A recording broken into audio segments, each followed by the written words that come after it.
السلام علیکم ورحمۃ اللہ وبرکاتہ۔ خلفائے راشدین کا چوتھا حصہ خلیفہ راشد سیدنا علی المرتضی رضی اللہ عنہ پیش خدمت ہے۔ جی ہاں، اسلام کے چوتھے خلیفہ راشد سیدنا علی المرتضی رضی اللہ عنہ کی زندگی کے خون چکا واقعات، انہوں نے خلافت کے 6 مشکل ترین سال کیسے گزارے، انتہائی دلچسپ انداز میں۔ ارشاد نبوی ہے، اے علی، کیا تم اس پر راضی نہیں کہ تمہیں میرے ساتھ وہی نسبت ہو جو ہارون علیہ السلام کو موسیٰ علیہ السلام کے ساتھ تھی؟ البتہ میرے بعد کوئی نبی نہیں ہوگا۔ جماعت اصحاب روشن ستارے ہیں، آسمان پر موجود ستاروں کی روشنی کم و بیش ہے۔ یہی مثال صحابہ کرام رضی اللہ عنہم کی ہے، لیکن ہیں سبھی روشن۔ ان میں سب سے نمایاں، سب سے روشن اور سب سے تابناک بہرحال پہلے 4 صحابہ رضی اللہ عنہم ہی ہیں۔ یہی پہلے 4 اصحاب خلفائے راشدین ہیں۔ عشرہ مبشرہ میں بھی سب سے پہلے انہی کا نام ہے۔ یوں تو اللہ تعالیٰ نے قرآن مجید میں رسول کریم صلی اللہ علیہ وسلم کے سارے ہی صحابہ کو جنت کی بشارت دی ہے، پھر ان صحابہ کا درجہ سب سے بلند بتایا جنہوں نے اسلام لانے میں پہل کی، اللہ کے راستے میں ہجرت کی، کافروں سے جہاد کیا۔ سیدنا علی رضی اللہ عنہ ایسے ہی صحابہ میں شامل ہیں۔ انہیں یہ عزت بھی حاصل ہے کہ وہ بدری صحابی ہیں۔ اللہ تعالیٰ نے بدری صحابہ کی سب خطائیں معاف کر دی۔ علی بیعت رضوان کرنے والوں میں بھی شامل تھے کہ جن کو اللہ تعالیٰ نے واضح الفاظ میں اپنے راضی ہونے کی خوشخبری دی ہے، پھر انہیں شہادت بھی نصیب ہوئی۔ مسلمانوں کا ایمان ہے کہ راہ حق میں شہید جنتی ہیں۔ ان سب باتوں کے علاوہ سیدنا علی رضی اللہ عنہ ان 10 صحابہ میں بھی شامل ہیں جنہیں دنیا میں جنتی ہونے کی بشارت دی گئی، یعنی عشرہ مبشرہ میں ہیں۔ ان تمام خصوصیات کے علاوہ آپ کی ایک خصوصیت یہ بھی ہے کہ نبی صلی اللہ علیہ وسلم نے اپنی پیاری بیٹی سیدہ فاطمہ رضی اللہ عنہا آپ کے نکاح میں دی۔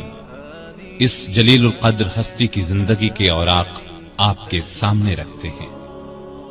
سیدنا علی بن ابی طالب رضی اللہ عنہ 6 صدی عیسوی کے آخری سال یعنی 600 عیسوی میں یا 601 عیسوی میں مکے میں پیدا ہوئے۔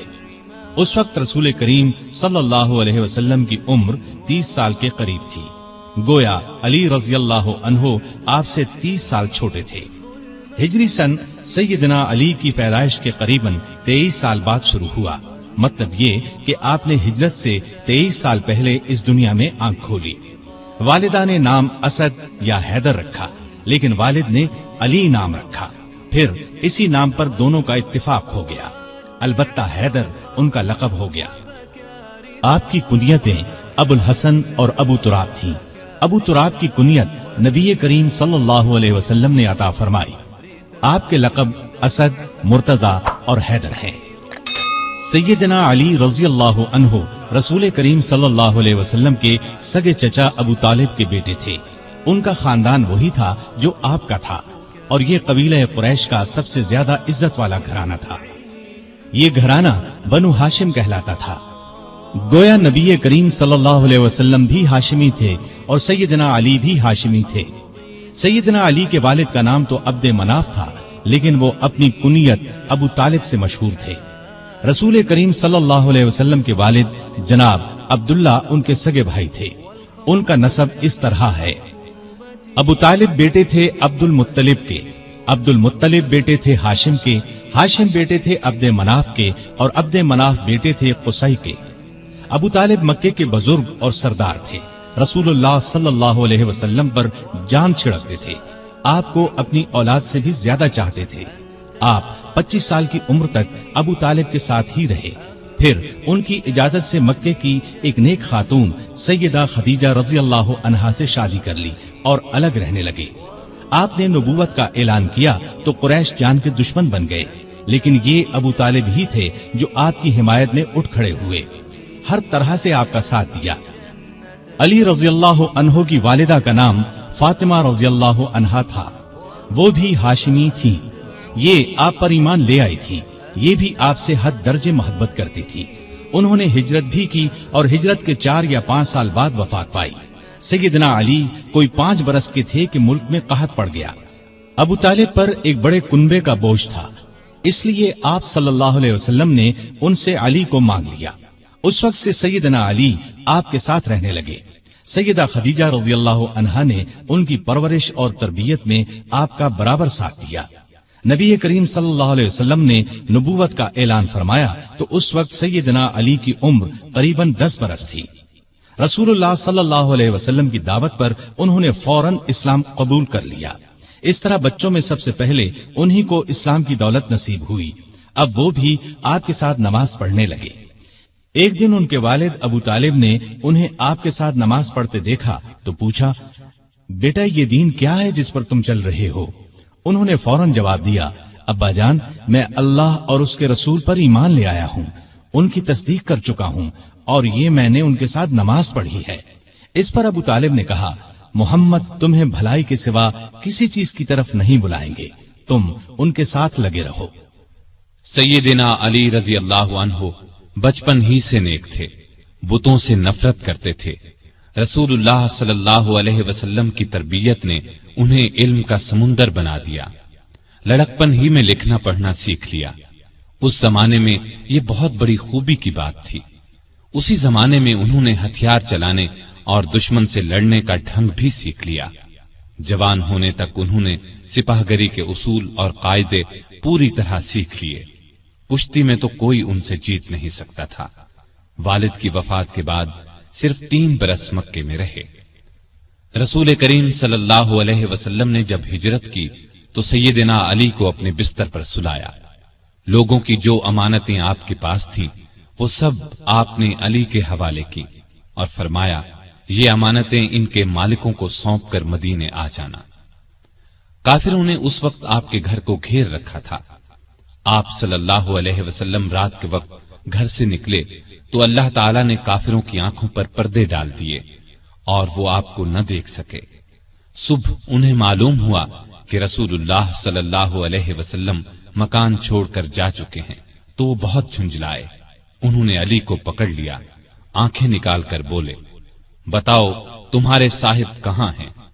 اس پر سیدنا علی نے جواب دیا، مجھے کچھ معلوم نہیں کہ وہ کہاں ہیں۔ یہ جواب سن کر انہیں سخت غصہ آیا، ڈانٹ ڈپٹ کی، پھر انہیں اپنے ساتھ لے گئے، ایک جگہ قید کر دیا، لیکن جب ان سے کچھ معلوم نہ ہو سکا تو چھوڑ دیا۔ اب انہوں نے لوگوں کی امانتیں لوٹائیں، پھر مکے سے ہجرت کر کے آپ صلی اللہ علیہ وسلم کی خدمت میں حاضر ہوئے۔ اس وقت آپ قباء میں تشریف فرما تھے۔ علی رضی اللہ عنہ نے مکے سے قباء تک کا سفر پیدل طے کیا۔ یہ 350 میل کا سفر ہے۔ قباء پہنچے تو پاؤں میں چھالے پڑ چکے تھے۔ پھر آپ رضی اللہ عنہ نبی صلی اللہ علیہ وسلم کے ساتھ مدینے آ گئے۔ ہجرت کے بعد سیدنا علی رضی اللہ عنہ نے 35 برس سے کچھ زیادہ مدت مدینے میں گزاری۔ یہ ان کی مدنی زندگی کہلائی۔ ہجرت سے کچھ عرصہ بعد نبی صلی اللہ علیہ وسلم نے مسجد نبوی کی تعمیر فرمائی۔ اس تعمیر میں رسول اللہ صلی اللہ علیہ وسلم اور دوسرے صحابہ نے بھی حصہ لیا۔ وہ اینٹیں اور گارا ڈھوتے وقت اشعار پڑھتے جن کا مطلب ہے، جو مسجد تعمیر کرتا ہے کھڑے ہو کر اور بیٹھ کر مشقت برداشت کرتا ہے، اور جو گرد و غبار اور مٹی سے بچنے کے لیے اس سے جی چراتا ہے، وہ دونوں برابر نہیں ہو سکتے۔ مسجد کے ساتھ رسول اللہ صلی اللہ علیہ وسلم کے رہنے کے لیے چند حجرے بھی تعمیر ہوئے۔ سیدنا علی رضی اللہ عنہ بھی یہیں آ گئے۔ ہجرت کے بعد آپ نے بھائی چارہ کرایا تو علی کو اپنا بھائی بنایا۔ ہجرت کے دوسرے سال آپ نے اپنی پیاری بیٹی سیدہ فاطمہ رضی اللہ تعالی عنہا کی شادی علی سے کر دی۔ اس وقت سیدنا علی کے پاس ایک زرہ اور ایک گھوڑے کے سوا کچھ نہیں تھا۔ انہوں نے یہ زرہ سیدنا عثمان کے ہاتھ 480 درہم میں فروخت کر دی۔ سیدنا عثمان رضی اللہ عنہ نے یہ رقم انہیں دے دی اور زرہ بھی یہ کہہ کر لوٹا دی کہ یہ میری طرف سے تحفہ ہے۔ اس رقم سے انہوں نے شادی کا سامان خریدا اور گھر کی ضرورت کے لیے بھی رقم بچائی۔